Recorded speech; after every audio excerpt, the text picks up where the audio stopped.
Bulletcast for life.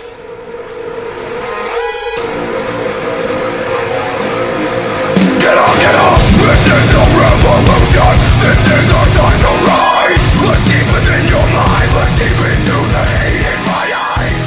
We are the elite.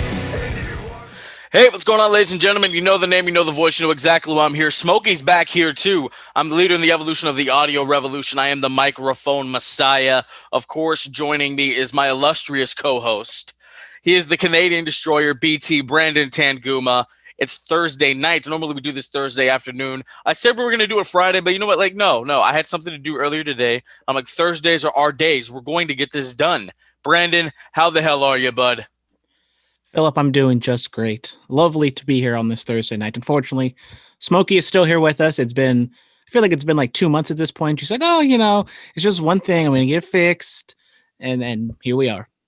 It's taken on a life of its own. It really has. I mean, John and Brittany from Team Talks podcast, they love it. Baby Huey of In the Click, you know he loves Smokey. You're the only one that hates him. I don't hate anybody. I firmly stand by hating something or someone is unhealthy. Because if you hate someone, it just takes over your entire being. And that's not what I do. I just have a very, very, very strong dislike for Smokey. So if you say you hate somebody, you're a terrible person. Is that what you're getting at? Because I hate a lot of people. I'm just saying it's unhealthy to hate someone. Because hate someone, you got to put a lot of energy. And it's just not worth to put that type of honestly, energy. Honestly, bro, hate's not a lot of energy. I just throw it out there. Like, yeah, I hate you. Just throw it out there. By the way, you talk about Randy Orton. I think you hate him. Well, you hate the WWE champion? Once again, I would say I don't hate him. He's not my cup of tea. And now he's the WWE champion, so I'm going to have to see a lot more of him now. Fantastic. Of course. Like Matt Riddle, hate that guy. Hate him to death. Smokey apparently hates him too. Oh, see, Smokey, he's my bud, man. He's my bud. All right, episode 195. 5 more weeks. And we're at 200. It's all about the 5. You like this ring, bud? Look at me. Look at me. Did you get that a hot topic? Oh, of course not. Of course not. What kind of ring is it? Honestly, I have no idea. It looks like it's like made out of skulls or something. I know, right? I'm one of those people. Should probably just put that down. Oh, for Halloween, I'll be a husband. Why? Husband me up, ladies. All right, let's get into wrestling, shall we? The Phenom versus the Legend Killer. It was a WWE Untold. The Untolds are marvelous. Go check all of those out. I love them. Love those things. It's probably my favorite thing on the network, besides Sam Roberts, of course. So it was just Taker and Randy Orton, of course, Bob Orton Jr. and Bruce Pritchard going over the feud that Undertaker had with Randy Orton in 2005. Mania, SummerSlam, and what was it? It was Armageddon. That's where they had their Hell in the Cell match. It was really good. I mean, you look back at that time, and there are all the stories of Randy being a prick and not being so great to be around. But the guy was so fluent, so good at that young of an age to only be in the business for about maybe 4 or 5 years. I mean, of course, he was born into the business, but still, even those that are born into the business, they don't pick it up as fluently as a Randy Orton did. But yeah, it was just great looking back on that era of wrestling that I hold so fond and deep to my heart. Have you seen this, Brandon? Phillip, of course I saw this. It's a beautiful docuseries. We're going to talk about another docuseries coming up in a little bit. But, it is a part of my childhood as well. Big fan of the Legend Killer, Randy Orton. I know you just try to say I hate Randy Orton, but there was a time and place for Randy Orton was one of, I would say, favorite of mine. And I think that WrestleMania 21 match was phenomenal, which we might talk about that in a little bit. But overall, it's a good series, in depth on the feud. We talked about the Edge and John Cena one a few weeks ago. So this is just another one of those things on the network. There's a lot of stuff on the network besides just wrestling to look at. Absolutely. Total Divas, Total Bellas is there. I recommend the Untold, the Cactus Jack Triple H one. Of course, how Eddie Guerrero became a SmackDown legend. Eddie's voice is in there, and you have Kurt, you have John Cena, you have John Bradshaw Layfield. You have a lot of those guys in there. It's the Untold series is amazing. I love it to death. I really, really do. All right, ladies and gentlemen, outside of the ring, WWE's touring schedule isn't set to hit different cities until 2022. obviously, due to the pandemic, and supposedly there's supposed to be a vaccine being worked on. That at least that's what number 45 said. He said it's going to be here soon, very soon. So, Brandon, what are your thoughts on this? Yeah, I mean, it's been kind of a while since we've talked about COVID and touring and people and stands and everything like that. I have a feeling in 2021 there will be some event for WWE. I mean, WrestleMania. They're looking at WrestleMania in Tampa, and I assume that will go on as planned. Florida seemingly has no laws, and they're just allowing anybody to put on a show as long as it's outside. Now, when it comes to touring schedule, I think 2022, a quote unquote regular schedule, house shows, pay per views all across the country. I think that is I think 2022, that's a good baseline. I would hope that maybe at the very end, fall of 2021, we kind of get to a new normal where, we can maybe be in larger crowds with masks and social distancing and everything like that. So, I mean, I remember when we first started this, whatever it was in March, we were like, oh, SummerSlam, that's the time and place where people will be back and this whole thing will be over. We're heading into Survivor Series now, and that ain't going to happen. No, it is not. But if you want to go to a wrestling show in the Bay Area, UGWA is putting on a show November 14th, at the UGWA House.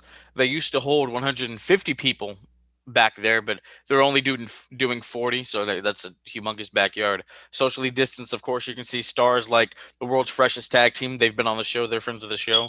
Juicy Fianu, he'll be there. He made quite the splash at the Collective for GCW a couple weeks ago, and others that you love that wrestle around the Bay Area. Go check that out, ladies and gentlemen. Hit up the UGWA accounts to see if there's any tickets available. When I talked to Anthony, he said there are only 19 spots left, and that was about a week ago. So you guys better hurry up, if you're gonna go. All right, keeping on with outside of the ring. I know I jumped it inside of the ring. Sorry. There will be a Netflix docu-series about the one and only Vincent Kennedy McMahon. Netflix is picking this up. Yeah. So let me be Bleacher Report. They put this out there. I love me some Bleacher Report. I'll read you the report. WWE Chairman and CEO Vince McMahon will be the subject of a multi-part Netflix documentary per WWE President and Chief Revenue Officer Nick Khan. Bill Simmons, who founded The Ringer and co-created ESPN's 30 for 30 series, will be the executive producer per Alex McCarthy of Talk Sport. Simmons also served as an executive producer for the 2018 HBO documentary Andre the Giant, which covered the life of the pro wrestling legend and actor. Well, all those projects are very good. The Andre doc was great. 30 for 30 is amazing. And the people that are going to be involved, they sound like they really know what they're doing. So, Brandon, are you interested? And who do you want to see play VKM? I am quite excited for this docuseries. As you said, Bill Simmons did the Andre the Giant documentary on HBO. I quite enjoyed that. We also have a Hulk Hogan one coming, not a docuseries, but a movie in the works. It's supposed to be here sooner rather than later. I don't know who could or should play Vince McMahon. I would get a kick out of if John Cena played Vince McMahon. I think that'd be fun. Phillip, it'd help if you put that little unmute button. You pulled on me. We haven't done this in a while. We haven't done this in a while. Breaking news: Jake Hager wins his Bellator 250 fight. Congratulations. Looks like he got effed up, man. Looking at the cuts and scrapes. It would be interesting if Vince was played by John Cena. I know Baby Huey, he said Bradley Cooper. Big Brad Coops. Big Brad Coops. And then his brother Tommy said John Hamm. Do you know who John Hamm is? It sounds familiar. I can look it up real quick. Yes, I think I have an idea of who he is, but I'm not the biggest movie guy in the world. Oh, okay, that John guy. Hamm. A young Vince, sure. Yeah, he looks like welcome to WrestleMania 3. He looks like that Vince McMahon. But so when it comes to like these Vince McMahon or WWE documentaries, I always kind of wonder who's involved. I know Bill Simmons is kind of the face of it, but how much of a hand is WWE playing it, and how much are they going to get into the negative stuff? Vince has been accused of some bad things. He had the steroid trial and everything of that ilk. So I hope it's not going to be just a WWE fluff piece. Now, Andre, it's Andre the Giant, so it's kind of harder to really go like the negative aspects of like his character and everything like that, which I think they talked about his daughter a little bit, but So that's always something I want to keep an eye on when it comes to WWE documentaries. Absolutely. And how long is it going to go? Like, where does it stop? Because I know with the Hogan thing, it's supposed to start from like him training and it ends like right before he gets to WWF. I know that's where that's supposed to be whenever that happens. But this, like, does it stop at WrestleMania 3? Does it stop at, because they can't glance over the steroid trial. That's an integral part of the Vince McMahon legacy, if you want to throw it in there. Yeah, I mean, where do they go? Do they stop at the screw job where Brett punches him in the face? I think a good, if this is like, if I would say a WWE fluff piece, I would say a good stopping point would be when Vince buys WCW. Now, also, you want, I mean, the Chris Benoit thing from like Vince's perspective, I think could be an interesting aspect to kind of divulge into as well. But I think buying WCW, you're still in the height of the Attitude Era. I think that's kind of a nice happy ending for Vince McMahon. Yeah, yeah, I think that is it. That'd be, yeah, because not like too much more crazy happens during that time. Nothing too much, no craziness that I can think of. Yes, I'm a fan of that. All right, moving on from that. Let me just go back into the old script here. Inside of the ring, Rich Swann becomes the Impact Wrestling World Champion. How do we feel about that? I'll be honest, I haven't really been keeping up too much on Impact. I follow them on Listen, social media, so I know that it happened, but listen to Into the Stratosphere. Great recap of yes, it. everyone should listen Into the Stratosphere. Absolutely. Sister show. But anyways, I mean, the main event of Bound for Glory, their biggest show of the year, Rich Swann versus Eric Young. Thank you for the help, Philip.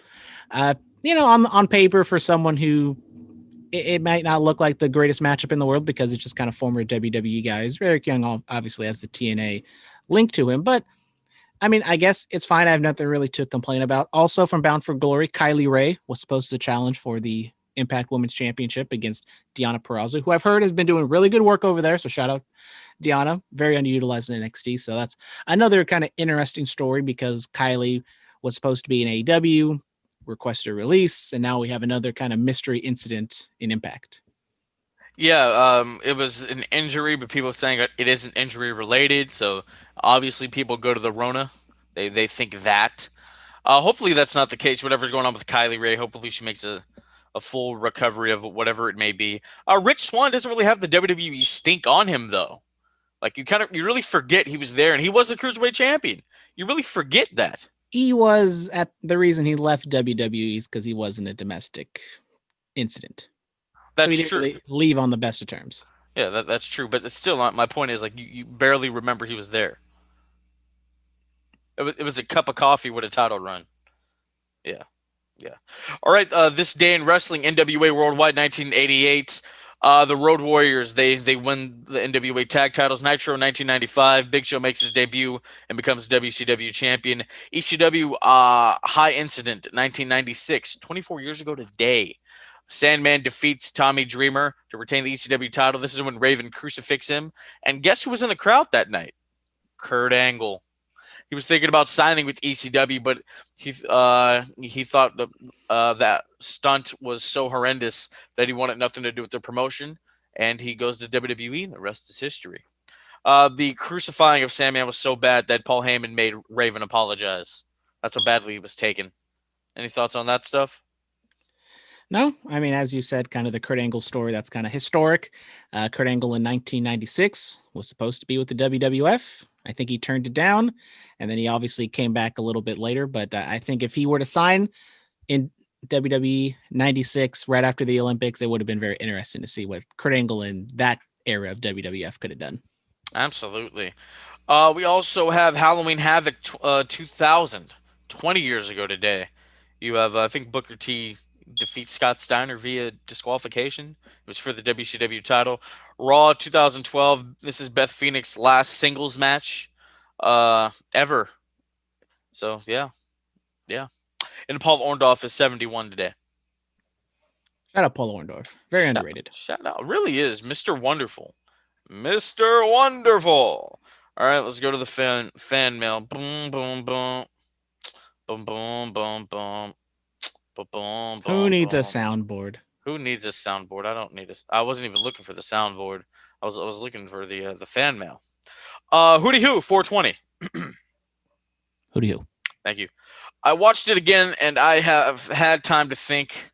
Le Dinner Debonair wasn't that bad. It was quite bloody brilliant, in my opinion. Thank you. Somebody that agrees. Brandon, you've had a week to sit on it. Are you? Did you even like Le Dinner Debonair now? I don't like it. I mean, I'm not going to say I didn't like it. I thought it was kind of dumb. I wasn't the biggest fan of it, but I can see and understand why people liked it. It was kind of fun. It was lighthearted, but kind of my thinking is it's AEW kind of doing some dumb WWE sketch comedy type of routine. I feel like that's why people left wrestling for the most part, is because the height of wrestling was when Stone Cold was kicking ass and the NWO was, being badasses, not these funny, haha, lighthearted moments trying to be funny when it kind of wasn't. So I just feel like you can argue if it was good, if you liked it or not, but I think just kind of on the larger scale, I thought it might have. I'm not saying it was, it's going to kill the business by any means, but I think that's kind of the reason why some people don't like wrestling anymore. Look, man, they did it once. They may never do it again. You know? As MJF said, that was the greatest segment of Chris's career. It might have been. We don't know. We don't know. If anybody else would have done it, it wouldn't have worked. It really wouldn't have. WWE did it, people would have crapped on it. Impact We'll did say. it, they would have gotten some buzz. You had the right two guys doing it. EC3 or an EC3. MJF, pretty good singer. Yeah, you see? He can have another career. He could be a recording artist. I'd love that. Elias, watch out. Would you buy an MJF album? Would you buy an MJF EP? I don't buy albums. I have Apple Music, so I'll stream it. I'll take a listen, and if I like it or not, then maybe I'll just keep it on. I'll put it on in the middle of the night. I'll just keep replaying it so he gets those stream cents or whatever. Wow. Hey, I'd buy the album. Salt of the Earth. I can't even remember the last album I bought. Salt of the Earth come in 2021. What was the first album you ever bought, Brandon? What was the first one you ever bought? We might go back to this debate or not, but it might have been the Carter 3. Really? Or was it T-Pain? I don't know. You serious?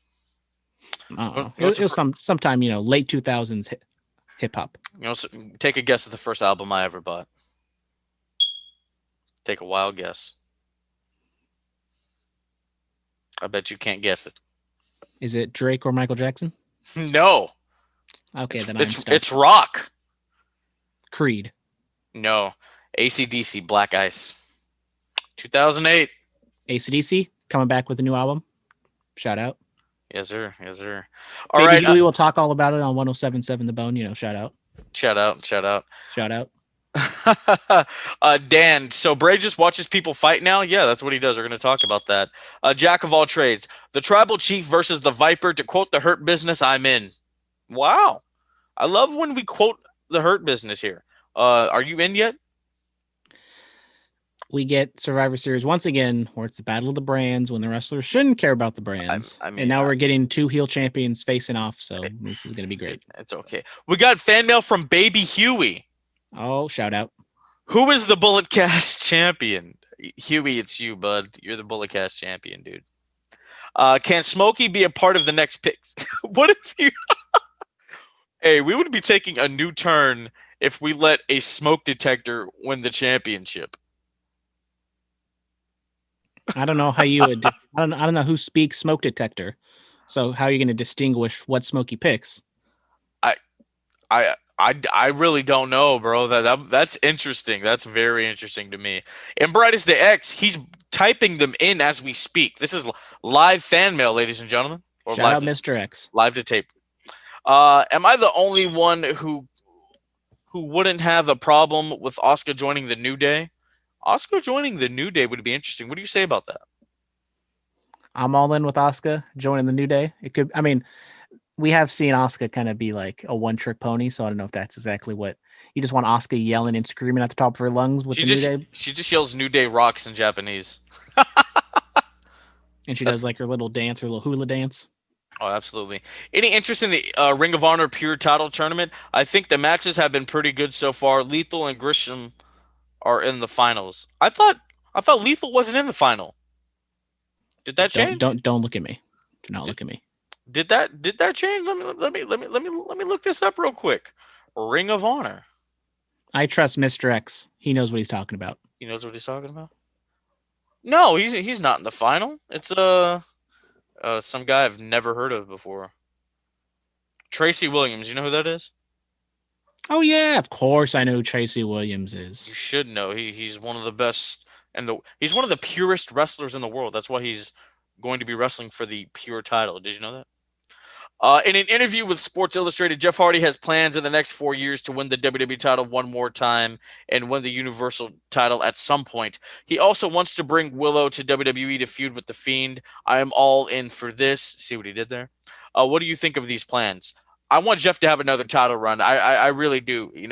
And people still love him. They really do. Obviously, let that happen in front of a live audience, and let it be the WWE title because he never really got a run with it. He won it in December of '08 and he lost in January of '09.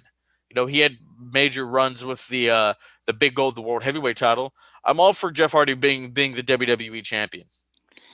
Yeah, I think there definitely is a story to be told with Jeff Hardy kind of one last ride, trying to get the title and trying to hold on to it for a long time. Then also, when it comes to the Fiend at this point, I kind of want him to stay away from the title picture, but that doesn't look like it's happening. So if you can kind of get him away from that, and him and Jeff Hardy can be creative, and they can go and do silly over the top things with Willow and what I keep wanting to talk about the gardener gimmick that he does, but I keep forgetting it. Is it Ickweed? No, Ickweed, something like that. I don't know what the hell it's called, but so I like those ideas. I'm not opposed to it. I do think Jeff Hardy could be used a little bit better and maybe elevated slightly. Absolutely, absolutely. He also says, would Roman's heel turn meant as much or been as good if he had turned years ago? Brandon, you know the drill. I haven't stepped away in a while. I'm stepping away real quick. Let the people know. So when it comes to Roman Reigns turning heel, I definitely think that you could have done it. You know, I don't know when like is the apex of the Roman Reigns heat or hatred. I could go back to like 2015 when he was going up against Brock Lesnar when he beat the Undertaker. I think when he beat the Undertaker and he came out and like cut that promo where all he did was like, "This is my yard now," and you can just see just he was just oozing just a wholeness in that promo. And I think if you were able to kind of capitalize on it and run with it, I think that could have been something really good. And you have a crowd that, and I think now, even if there was a crowd there, I think people would boo Roman. But I think maybe the heat has died down a little bit, but I think he's doing good enough work that you definitely can tell a good story, Philip. I was saying that maybe the time to turn him would have been after he beat the Undertaker. Yeah, that would have been a good, but there's something to it to where a lot of us thought, okay, it's gonna be kind of a Cena thing. Cena, I mean, he was heel like in '03, but like once he became the good guy, once he became the superhero, he was never gonna be heel again. I thought Roman was. I mean, he's been heel before. He was heel in NXT. He was a heel when the Shield first debuted, but nothing as a singles megastar. And a lot of us thought, okay, this is just the Roman Reigns. He's just the good guy. He's here to defeat all the bad guys. We thought that's what was going to happen. Lo and behold, when there's nobody here, I mean, there's virtual fans, sure. He comes, he destroys, wreck everyone, leave, show up and win. I like this, and I can't wait until he's in front of a crowd because you know how wrestling fans are. They're going to cheer him, and I can't wait until he tears into them. Yeah, I think consistently Roman Reigns, since he's returned, has been the best thing on WWE television. It, Now Fox is getting their money's worth for SmackDown. You know, that first show last year was absolutely great, and then it just kind of went downhill where there'd be maybe one good thing on SmackDown, yada yada yada. But it's consistently been a pretty good show these last couple weeks. Yeah. And lastly, he says because Halloween is in a couple days, what's your favorite candy, favorite costume, favorite scary movie? I had some candy corn the other day. I forgot how actually tasty that is. Favorite So candy? you're a candy corn guy. I'm not a big one. I don't seek it out to buy it. My grandma loves to put it in her popcorn. I like a Snickers, or I had a Butterfinger the other day too. I'm like, oh wow, this is delicious. Probably because I haven't had like sweets in a while.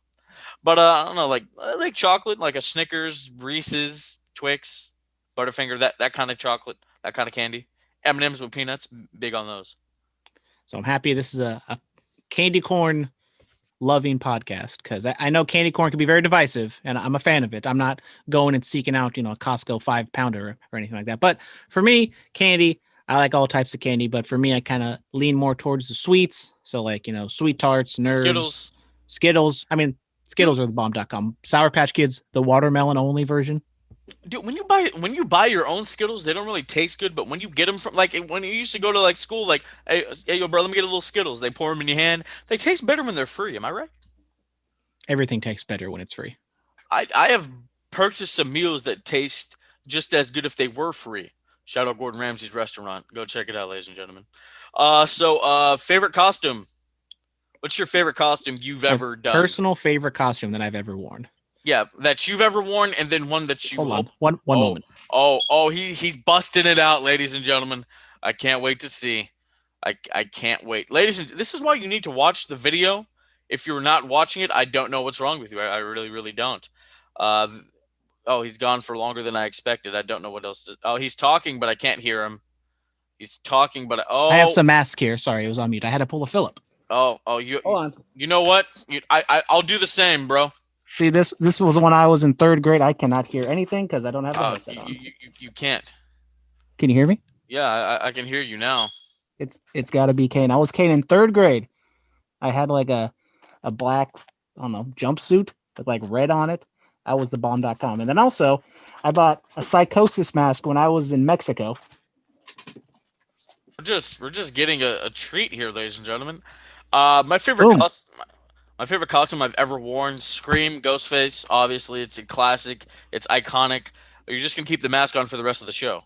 It depends on how's the audio sound. It sounds a little muffled. I'm gonna take it off, but All right. yeah.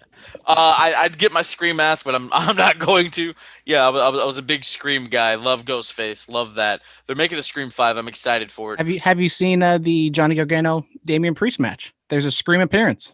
Really, I need to watch that. Also, what's one costume you hope to dress up as, Brandon? Like if you're invited to a Halloween party, and what are you going as that you have not yet? So I'm not really like the biggest costume guy in the world, so I haven't really thought about it. Neither am I. I did cosplay as Orange Cane City last year. So threw the cane mask on with some with like a white tee and some denim. Nobody understood what the hell that was but me. So that's the kind of costumes I like when nobody else gets it except for me. I would have got it, buddy, because we cool like that. We're on the same wavelength. You feel me? I've always wanted, Gold Dust. If somebody invited me to a Halloween party, bro, I'd be Gold Dust.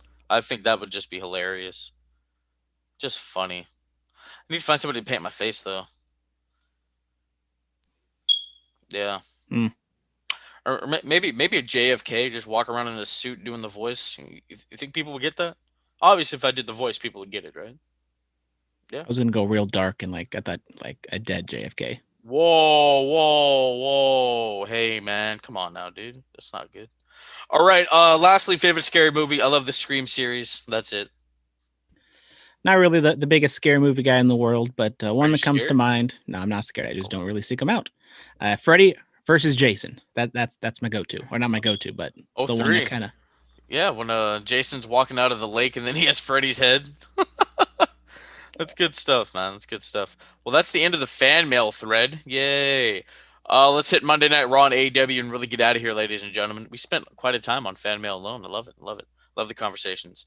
So Moment of Bliss, Randy Orton, he's on there, and yeah.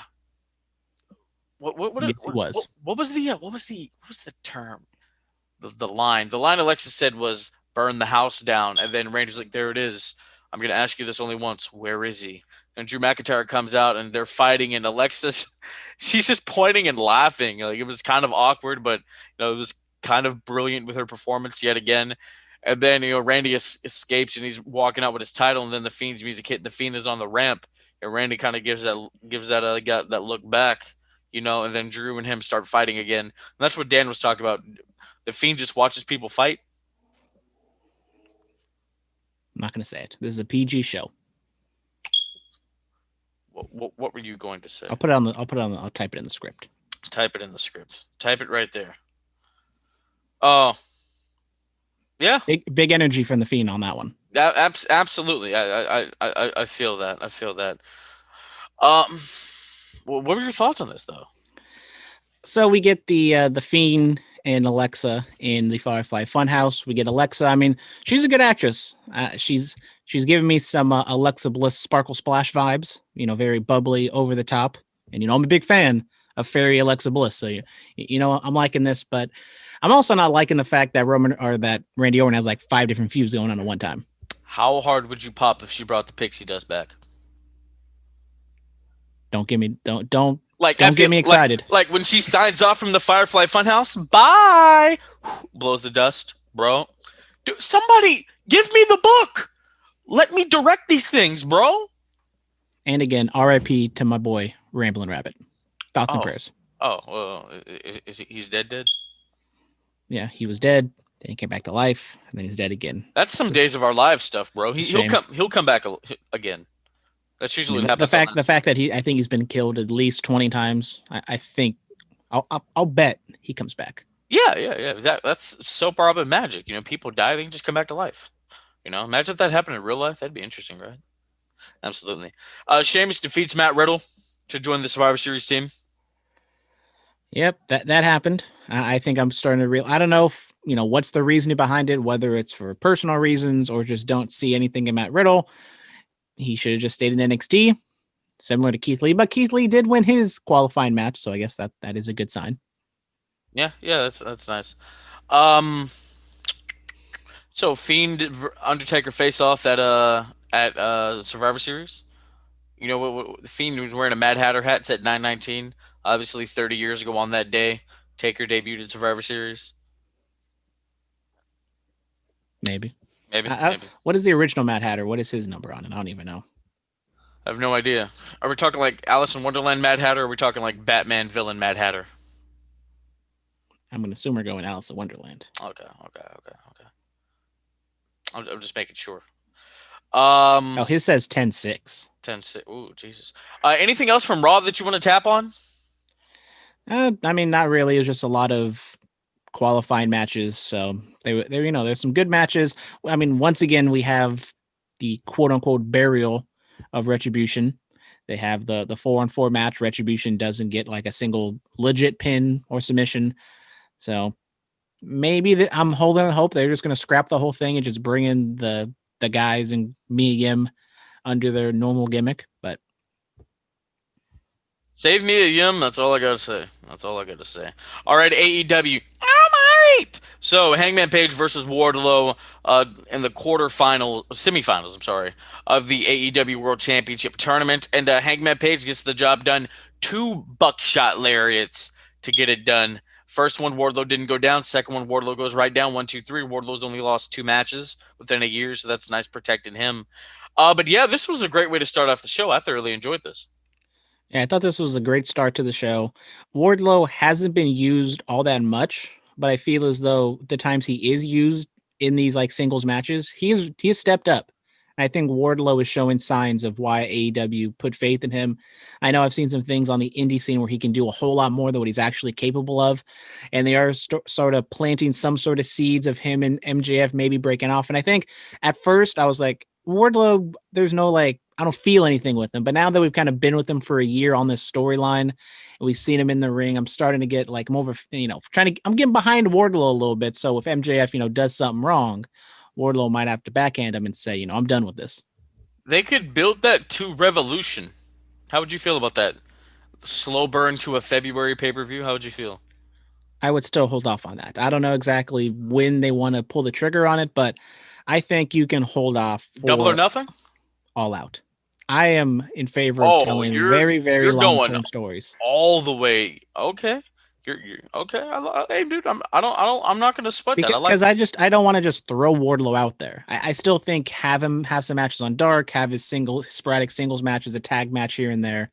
And then finally, in a year's time, I think when he gets enough seasoning, then that's when you can really throw him into the fire and have him be a regular act. I'd love for him to be the TNT champion. Once he I mean, and you breaks can tell a off. story of MJF not having a title, but yet Wardlow has. And he said in the promo, if it's his property, then whatever Wardlow is, that's also MJF. So, and you can have a kind of tug of war and fight about that. So let's look at that. Book in the damn territory. I told you, bro. Wardlow's contract with MJF expires. He signs on the dotted line for TK. It writes itself. It really does. But I have faith in AEW. I do. Next up, Eddie Kingston defeats Matt Sydal, the former Evan Bourne. Matt was on Chris Van Vliet's show. He talked about the famous shooting star RKO. Go check that out. What were your thoughts on this? I liked Eddie's promo at the beginning, though, not to cut you off before you even started. He's like, "Get out of my ring, get out of my world." I like that stuff. I like Eddie. He's a great talker. He can really tell a story. Yeah, I thought the promo from Eddie before the match was really good. And also they had a promo before the match itself with John Moxley. John Moxley was just sitting in his MMA gym, just kind of cutting a promo. And I thought it was phenomenal. I think John Moxley definitely has been hitting his stride when it comes to his promo work. And he might not be the best wrestler in the world and putting 20-star matches, but I think he's able to rope people in with the storyline. And they kind of stumbled upon something with Eddie Kingston. And so I think this has been really good mic work by both of these guys. Yeah, and this is something that these other companies really need to take into effect. The champion doesn't need to be there every week physically. These little like 2-minute promos, they're fine.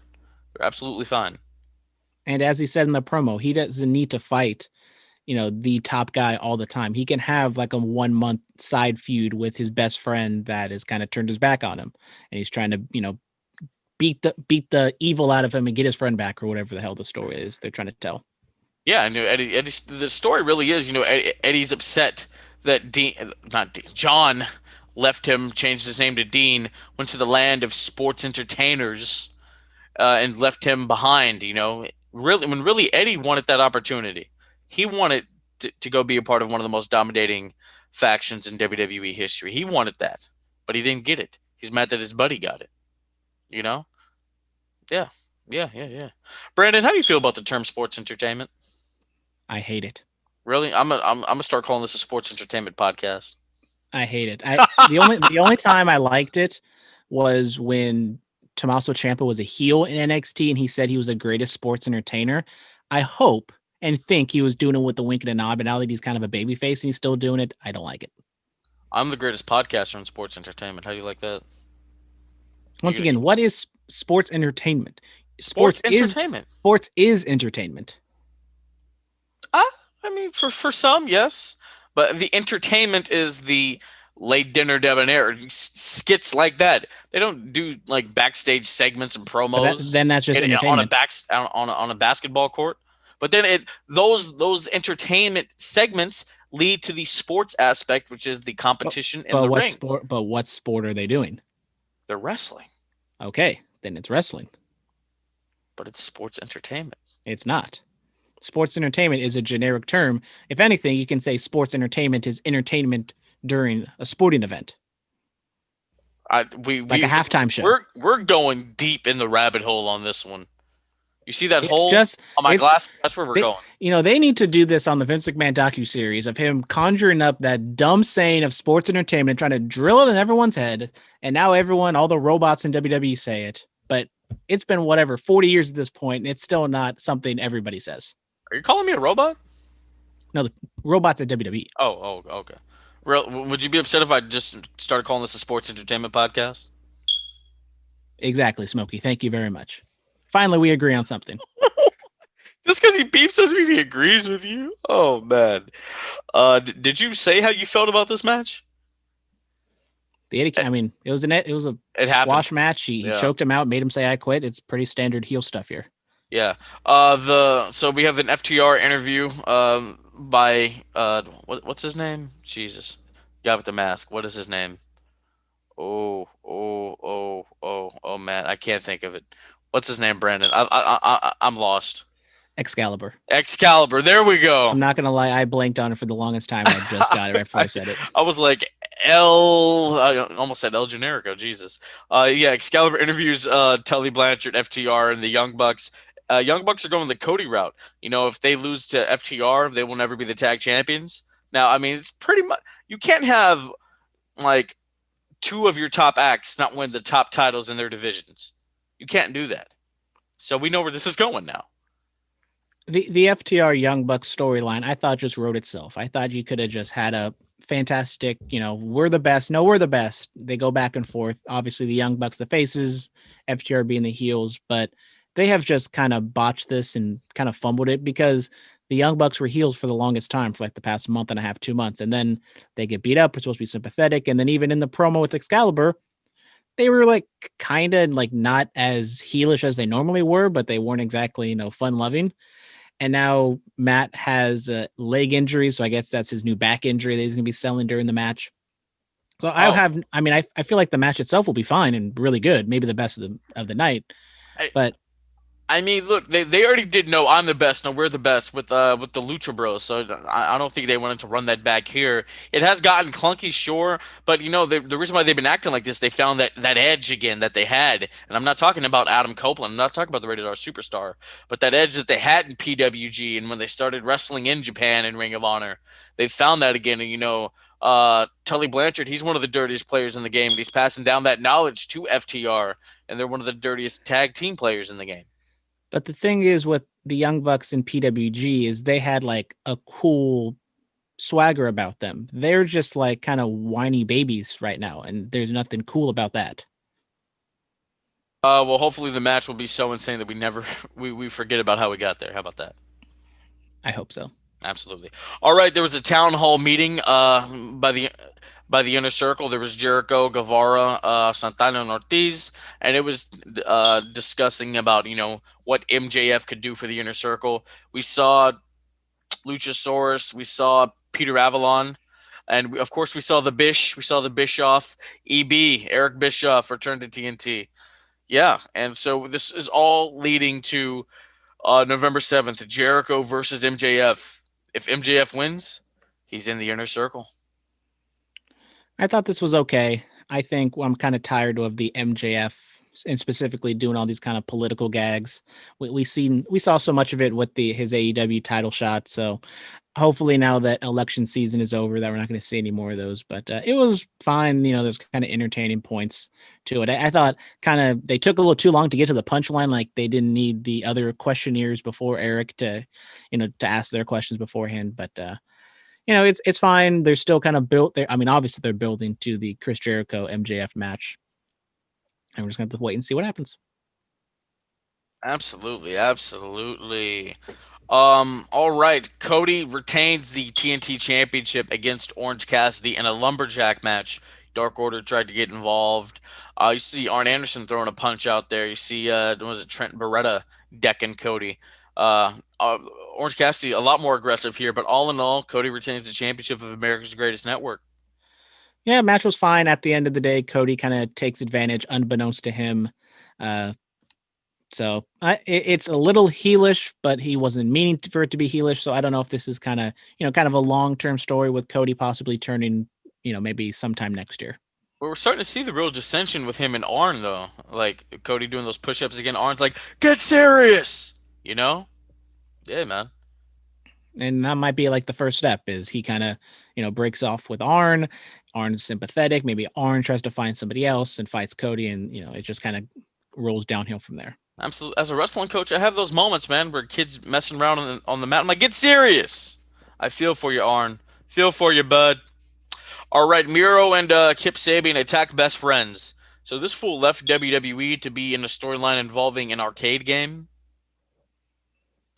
Yeah. Yeah. So when it comes to like AEW letting the wrestlers have a lot of creative freedom, I kind of want to know like whose idea was this? Was this Miro's? And maybe that's maybe one of the reasons why WWE didn't really have too much faith in him, is because he kind of had these fun-loving, dumb ideas. So I wish Miro was just a singles guy, a heel or babyface. I really don't care, but this is definitely not saying he had like a lot of hype behind him, but this is definitely not what I wanted to see from him. Bro, look, it's simple. He's foreign. He can be a heel. It's typical. It's been done to death. Do you remember Vladimir Kozlov, Brandon? Of course. Before all the goofy ish with Santino, the dude didn't have any entrance music. He just walked down to the ring, kicked ass, and went to the back. That's all Miro has to do. Now, I'm not saying he doesn't need entrance music. Yes, let him have entrance music. He just walks to the ring, kicks ass, and is done. That is all you have to do. Let him be a badass. Sometimes you don't gotta overthink things. It's simple. It really is. Instead, you smashed my video game. Now I'm going to beat you down. No, that's stupid. This is really dumb. Great Bulgarian accent. Oh, I wasn't even going for that, man. Well, hey, now don't put that on me. Don't start that here. So that was just a regular. So that was just a European accent. We're not putting a specific No, country. absolutely not. Absolutely not. It was just out there. It could have been a Modesto accent for all we know. We don't know, dude. All right. Serena Deep, the new NWA World's Women's Champion. She defeated Thunder Rosa on Primetime Live. Catch my buddy Bimbo Jimbo on Primetime Live. Yeah, she defeated her, and then she goes on to defeat Layla Hirsch on Dynamite. This match was pretty good. Layla Hirsch, I'm a fan. I really am. You know, as an amateur wrestler, I got to support all my fellow Matticians. You know what I mean? Yeah, Layla has a kind of different gimmick and different look, so she definitely kind of stands out in that aspect. Match was kind of on the longer side. It was fine. I think kind of the bigger question is, where's Thunder Rosa? There's rumors and speculation that both AEW and WWE want her. So is this just to get... I would kind of wonder, because you would think because NWA and AEW have a relationship, that if WWE wasn't a very serious contender, they would have still been able to keep the title on her. But then I think I just did see something. I don't even know why I went on this tangent, because I just saw something that Thunder Rosa signed a contract with NWA. So all that was for nothing. Yeah. No, it's not for nothing. It was a great take, Brandon. Nothing you say is for nothing. I was doing It's only nothing when you don't say nothing. I was doing a hot/cold take at the exact same time. Hey, it's lukewarm now. Yeah. Room temperature. It's been sitting out there for a while, but you can still eat it. Yeah, buddy. Yeah, or drink it, depending on what kind of beverage it is. Yes, absolutely. All right, Sean Spears, the Perfect 10, the chairman, defeats VSK. Yes, it did. Nobody got hurt. That's all we can ask for. Death Valley Driver, he attacks a guy in the head. Turns out to be Scorpio Sky. So maybe we'll get Sky versus Spears on the pay-per-view. All right, match of the night. We can say this: Kenny Omega defeats Pentagon El Zero Miedo to be put in the finals of the AEW World Championship tournament. Both these guys felt important again. It felt like the best bout machine, you know, the guy that people loved in Japan. And Pentagon felt like the badass in Lucha Underground and the badass in Impact during the Global Force era. I really enjoyed this match. I thought it was good. At points there was kind of some no selling, especially from Penta at times, but Kenny continues to kind of be over the top of his entrance. And I thought it was a really good match. As you said, best match of the night. But the thing is, what is up with the Kenny Omega character? He has these kind of elaborate entrances, but he's still, for the most part, Kenny Omega in the ring. I know they have a week. They have Omega and Hangman. That's an obvious story. They didn't really push it too much throughout the match, but I'm really hoping next week we get like a really good promo, sit down, something between these two, because it really deserves it if they're going to have this match, which I honestly expect it to be the best match of the night. Yeah, these two guys. I give them 20 minutes, man. Give them 20, 25 minutes. It's just not let this show be 4 hours again. Let's get out in like almost three, 2.5, guys. That's the tender spot. You know what I mean?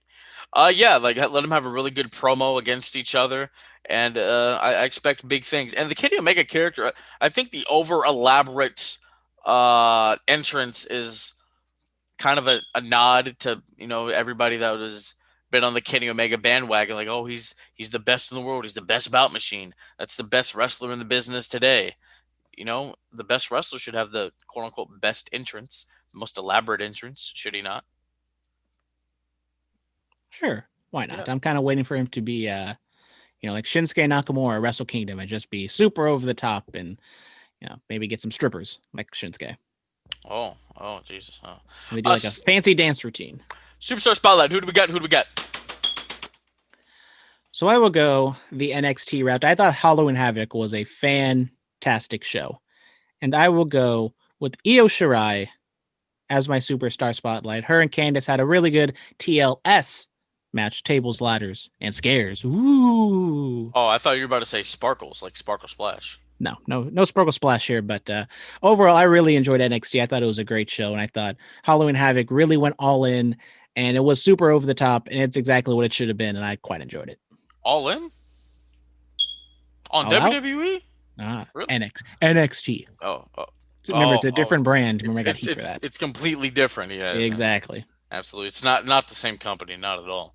I'll give it to Shotzi Blackheart. She hosted. She did a great job. Promo pick. Who do we got? Who do we got? Who do we got? We are continuing on the Halloween Havoc trail. I've been doing this for like the past 3 weeks. We have a promo, a mini movie, WCW mini movie. I don't even know if we've done one of these before, but it is the Spin the Wheel, Make the Deal from Halloween Havoc. It is promoting a Sting versus Jake Roberts match from 1992. And Jake was absolutely phenomenal. He showed that if he wanted to, and he kind of was on the straight and narrow, he could have been a really good actor. Sting, on the other hand, was atrocious. So luckily, Jake the Snake carried the segment and was talking for the most of it. But, it's very cheesy. It's dumb, but I enjoyed it. Absolutely. Our buddy Mike Millerick from Stockton Con, he and Lodi Con are putting on a tailgate con November 22nd, the same day as Survivor Series from 11 a.m. to 4 p.m. Guys, if you want to get out and do something, make sure you're safe and go do that. Yeah. Could you explain to the people and myself what is a tailgate con? Okay. It's just like a tailgate convention, basically. Lodi Con tailgate edition. That's basically what it is. So bring your pickup truck and your beer what and your hot dogs and get to grilling. What did Chris Jericho do, guys? I don't know. What did Chris Jericho do? I follow the Black Wrestling podcast, and normally when they put an X on somebody's face, it's because they've made hateful remarks to the. I have seen that Jericho has been liking some presidential tweets lately. To the African American kind. I haven't been on Twitter to see this. I'll need to look more into this, guys. Absolutely. Our match pick of the week: Randy Orton versus The Undertaker, WrestleMania 21, April 3rd, 2005. Yeah, we talked about this. I mean, really good match. I think this was maybe I don't want to say like breakout because Randy Orton kind of had some other moments, but I think this is maybe one of Randy Orton's better matches that he's had, and it was fantastic. The height of the Legend Killer, and there was honestly a real discussion that Randy Orton could have won this match. Apparently, Jericho donated to the Trump campaign. There you go. I haven't seen any actual confirmation. Do we have confirmation of this? Don't know. Dude, I don't know. I heard he floated some money to the. Have you seen the video of the guy that broke both of his legs when he jumped off the turnbuckle? I have seen that. Apparently, he floated him some money for some medical bills on that. So, I mean, guys, look, we don't know WWE's in the Trump pocket, but we're still here talking about it. It's They're in the Trump cabinet. The cabinet. Oh yeah, I thought she was no longer the leader of small business. Yeah, well, she was, but Yeah, I don't know. We'll see. Vince will be in there pretty soon. He'll be in the White House pretty soon. Next election, of course. All right, ladies and gentlemen. Actually, you know what? Speaking of the election, let's just do it right here. Ladies and gentlemen, get out and vote. Get out and vote. Cast your ballot. This is literally the most important election of our lifetime. It really is. And, I'm going to be one of those people. Whoever you check off on that ballot decides the fate of this country for the next 4 years. Get out and vote. It's like Kennedy said, ask not what your country can do for you, ask what you can do for your country. It's not about red versus blue. It's not about black versus white. It's about decency and humanity versus evil. It's about good versus evil. It's just that simple, ladies and gentlemen. It is. Yep. As I said on the Hell in a Cell recap, I submitted my vote last Saturday. And this, as you said, Philip, I definitely agree with this. One of, if not the most important elections in our entire country's history. And don't think to yourself, you're registered, go and vote, because don't say, oh, my vote doesn't matter. That's just BS, because if like 5 million, 10 million people thought the way you did, you guys can swing an election. And honestly, the presidential election is very important, but also the propositions, the local stuff, you have a much bigger impact on that. And if you don't vote, there was literally, I think last year I saw something where they tied. And so the way they had to break the tie is they pulled name a name out of a hat. So you literally could, make a real difference in who you vote for. Absolutely, ladies and gentlemen. And if things change that you don't like in federal government and your local government, and you didn't vote, in my opinion, you do not have the right to complain. You could have made a difference. You decided against it. Vote just so you have the right to complain. Exactly. People You died. can troll on Twitter. That's Bro, look, there you go. people died so I could have the right to vote, My people weren't allowed to vote back then. Now we are. I use my right to vote, obviously because I care what's going on, and it's kind of a nod and paying homage to those that gave their lives just so I could check off a box on a piece of paper. Yes, sir. Yes, sir. Get out and vote, ladies and gentlemen. Follow us on Twitter at Bulletcast. Subscribe to the YouTube channel, The Bulletcast. Instagram, The Bulletcast. Email is bulletcast2 as in the number 2, sweetswet@gmail.com. 99.9 FM Caleb in Watsonville every Thursday night from 9 p.m. to 10 p.m. Not tonight. Maybe he'll throw us on tomorrow. iTunes, Stitcher, TuneIn, iHeartRadio, Anchor, Spotify, Patreon.